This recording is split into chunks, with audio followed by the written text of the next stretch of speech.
안녕하십니까? 러빙타임 새벽을 여는 예수 묵상 시간입니다.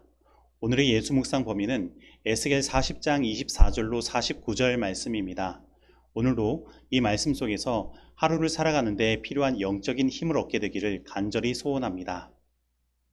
먼저 본문 말씀을 읽도록 하겠습니다.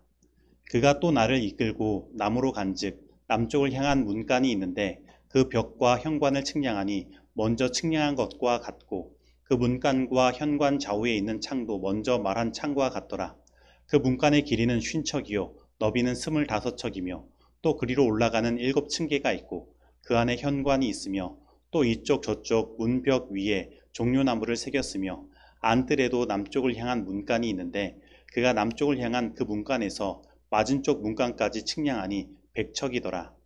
그가 나를 데리고 그 남문을 통하여 안뜰에 들어가서 그 남문의 너비를 측량하니 크기는 길이가 50척이요 너비가 25척이며 그 문지기 방과 벽과 현관도 먼저 측량한 것과 같고 그 문간과 그 현관 좌우에도 창이 있으며 그 사방 현관의 길이는 25척이요 너비는 5척이며 현관의 바깥들로 향하였고 그 문벽 위에도 종려나무를 새겼으며 그 문간으로 올라가는 8층계가 있더라.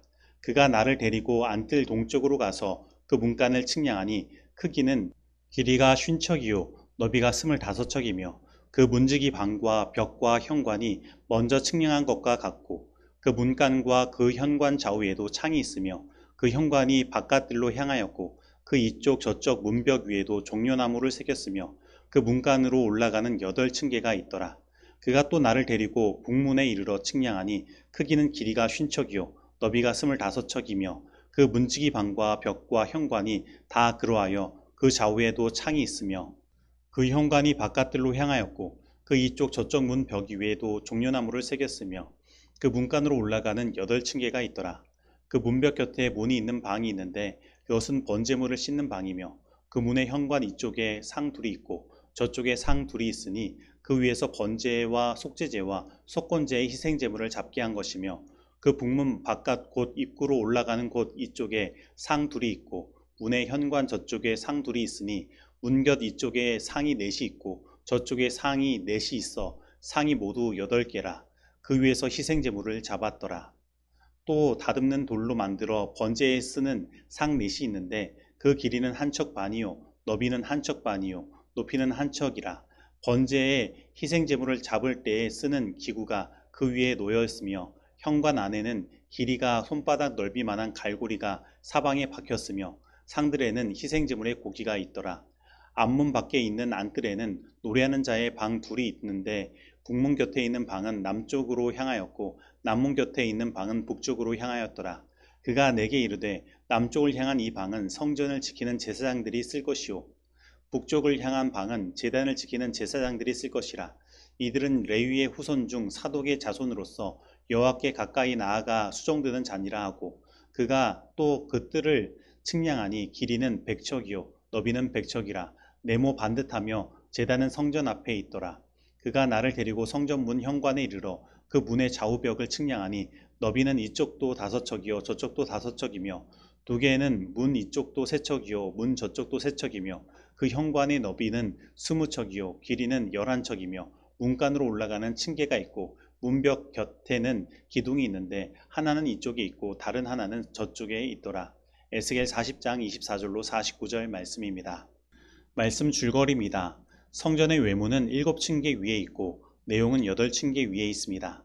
안뜰 북문 안에는 번제물을 씻는 방과 제물을 잡는 두 종류의 상들이 8개씩 있고 제사장들을 위한 방이 북문과 남문 곁에 있습니다. 에스겔은 또 성전 안뜰과 제단과 현관을 봅니다. 사랑하는 당신의 백성들을 향한 하나님의 계획은 그 백성들에게 소망을 주는 것입니다. 그래서 예루살렘이 파괴된 암담한 상황 속에서 하나님은 에스겔에게 성전 회복에 대한 환상을 보여주시는 것입니다. 이것은 바벨론 포로 생활에서 귀환할 이스라엘의 회복을 상징하기도 하지만 궁극적으로 메시아를 통해 이루어질 하나님의 나라와 그 백성의 완전한 영적인 회복을 상징합니다. 그리고 환상 중에 하나님이 에스겔에게 새롭게 세워질 성전을 주의 깊게 보도록 하십니다. 그것은 에스겔이 본 것을 말해 주어야 할 사명이 있기 때문입니다. 그런데 하나님께서 단순히 에스겔에게 성전에 대하여 말씀하신 것이 아닙니다. 그에게 그 성전을 직접 보게 하셨습니다. 즉 하나님께서 약속하신 성전 회복은 이미 하나님 안에서 이루어져 에스겔의 눈에 보이게 된 것입니다. 그리고 이것은 오늘날 우리가 하나님의 말씀을 어떻게 바라보아야 하는지를 이야기하고 있는 것입니다. 하나님의 말씀은 단순한 글자와 지식이 아닙니다. 그것은 우리 가운데 있는 실제입니다. 말씀이 곧 예수 그리스도 안에서 우리의 현실이 되는 것입니다. 하나님께서 말씀하셨다면 그것은 단순한 소망이 아니라 이미 그렇게 이루어진 것에 대한 확신으로 다가오는 것입니다. 그래서 우리에게 하나님의 말씀이 주어졌다면 우리는 그것이 이미 우리 가운데 이루어졌음을 믿고 그 말씀을 따라야 하는 것입니다. 그리고 그러한 확신 가운데서 그 말씀을 전해야 하는 것입니다. 그러면 우리의 기별은 더 힘이 있어질 것입니다. 오늘 우리에게 하나님께서 구원을 약속하셨다면 그 구원은 먼 미래에 이루어질 것이 아니라 이미 우리 가운데 현실이 되어 이루어진 말씀으로 우리는 받아들이고 구원에 대하여 확신해야 하는 것입니다. 그리고 에스겔이 본 하나님의 도성은 그냥 들어갈 수 있는 것이 아닙니다. 오직 성의 문 되시는 예수님을 통해 들어갈 수 있는 것입니다. 그래서 오늘 본문 말씀에 정말로 많이 나오는 말이 문, 문관, 현관이라는 말입니다. 성전의 공간이 바뀔 때마다 문이 존재하며 그것을 통해 다른 공간으로 들어갈 수 있는 것입니다. 그래서 우리에게 예수님이 계시지 않으면 우리는 결코 하늘에 갈 수 없는 것입니다. 특별히 성전의 구조들을 살펴보면 벽이 존재하는 것을 보게 됩니다. 그것도 이 벽은 아주 높은 담인 것입니다. 이것은 성전은 세상에 있지만 세상과 구별된 거룩한 곳이라는 것을 나타냅니다. 그리고 이것은 이 성전에 들어가기 위해서는 반드시 문을 통과해야만 들어갈 수 있음을 나타내는 것입니다. 그래서 우리는 여기에서 예수님 없이 내 힘으로는 결코 구원받을 수 없다는 사실을 다시 한번 생각해야 합니다. 특별히 하나님께서는 에스겔에게 외부에서 성전 바깥들로 들어가는 동쪽, 북쪽, 남쪽 문을 보여주시고 안뜰로 들어가는 문들과 희생 제사를 위해 제물을 준비하는 장소도 보여주십니다. 이것은 이 성전의 가장 기초 기능이 속죄에 있음을 보여주는 것입니다. 그래서 오늘 우리는 이 하나님의 성전 안에서 오직 예수 그리스도를 바라보고 회개함으로 죄의 용서를 받아야 합니다. 그리고 그것을 확신해야 하고 그것이 나에게 이미 이루어져 주어졌음을 바라보아야 하는 것입니다. 오늘 혹시 아직까지도 죄의 문제를 해결하지 못하고 마음의 죄의 짐을 지고 계시다면 오늘 이 시간 오직 예수님을 통하여 죄의 문제를 해결받게 되기를 소원합니다. 그리고 특별히 성전의 각 장소마다 문의 크기가 나옵니다. 남문의 그 길이는 50척이고 너비가 25척이고 국문도 같은 크기로 되어 있는 것입니다. 50척은 오늘날 크기로 말하면 약 22에서 26m 정도 됩니다. 즉 그 문의 크기가 상당히 커서 정말로 많은 사람이 왕래할 수 있는 것입니다. 이것은 그 성전을 이용할 구원받은 백성의 숫자가 많을 것을 이야기하는 것입니다. 분명 하나님께서는 마침내 전 세계 곳곳에서 수많은 민족들을 예수 그리스도라는 문을 통해 하나님의 성전 안으로 이끌어 구원하실 것입니다. 오늘 그 하나님의 성전에 있는 하나님께서 구원하신 무리에 저와 여러분도 있게 되기를 간절히 소원합니다. 그리고 하나님의 임재 안으로 들어가려는 사람은 하나님이 친히 마련하신 희생제물이신 예수 그리스도를 의지하여 자신을 먼저 정결하게 해야 합니다.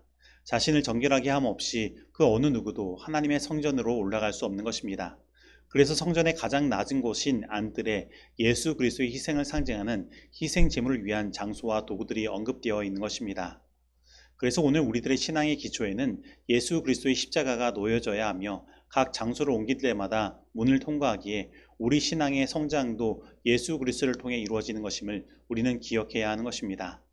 그리고 성전의 안뜰까지 이르는 계단의 수는 7계단과 8계단이 이중으로 되어 있으며 총 15개입니다. 이것은 시편 중에 성전에 올라가는 시의 시편의 수와 동일한 것입니다. 그래서 계단 하나는 이 시편의 한 편과 서로 상응하여 생각할 수 있습니다. 그러므로 이 성전에 나아가는 자, 곧 우리들의 성전을 향한 그 한 걸음 한 걸음에는 하나님께서 함께 하시고 구원하신 일에 대한 감격과 감사와 찬송이 깃들어 있어야 하는 것입니다. 그리고 이러한 생각은 하늘 하나님의 성전에서 부를 구원의 노래를 생각하게 합니다. 땅에서 구속받은 14만 4천 명은 하나님의 검은고를 손에 들고 어린 양과 함께 시온산에 선다. 많은 물소리도 같고 큰 뇌성도 같은 검은고 타는 자들의 그 검은고 타는 소리가 들린다. 그리고 그들은 보좌 앞에서 새 노래를 부른다. 그 노래는 14만 4천 명 외에는 아무도 배울 수 없는 노래이다. 그것은 모세와 어린 양의 노래, 곧 구원의 노래이다. 그 노래는 14만 4천 명 외에 아무도 부를 수 없는 노래이다. 왜냐하면 그것은 그들의 체험의 노래, 곧 다른 어떤 사람도 체험하지 못한 경험의 노래이기 때문이다. 그들은 어린 양이 어디로 인도하든지 따라가는 자며 살아있는 자들 가운데서 땅으로부터 끌어올림을 받은 사람들이다. 그들은 처음 익은 열매로 하나님과 어린 양에게 속한 자들이다. 또한 이는 큰 환란에서 나오는 자들이다. 그들은 개국 이래로 그때까지 없던 환란의 시기를 지내고 야곱의 환란을 견디어 하나님의 심판과 형벌이 마지막으로 내릴 때 중보자 없이 선 자들이다. 그러나 그들은 어린 양의 피에 그 옷을 씻어 희게 하였으므로 구원을 얻은 자들이다. 그들은 그 입에 거짓말이 없고 하나님 앞에 흠이 없는 자들이다. 그들이 하나님의 보좌 앞에 있고 또 그의 성전에서 밤낮 하나님을 섬기매 보좌에 앉으신 이가 그들 위에 장막을 치실 것이다.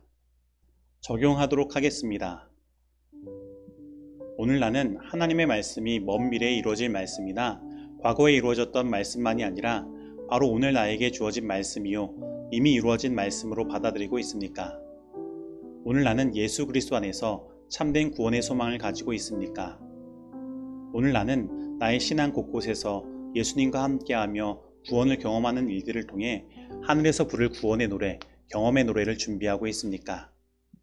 오늘 이 말씀 속에서 내가 실천해야 할 것은 무엇입니까? 기도하시겠습니다. 하나님 아버지, 오늘 나는 하나님의 말씀에 대하여 어떠한 태도를 가지고 있는지 생각해 봅니다.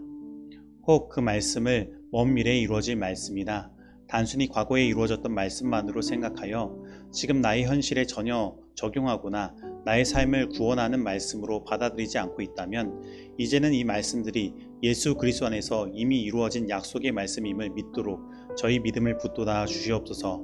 그리고 예수 그리스도 안에서 참된 구원의 소망을 갖게 하시며 나의 삶 곳곳에서 예수 그리스도와 함께 지내며 구원을 경험하게 하여 주셔서 하늘에서 부를 구원의 노래, 곧 경험의 노래를 준비하게 하여 주시옵소서.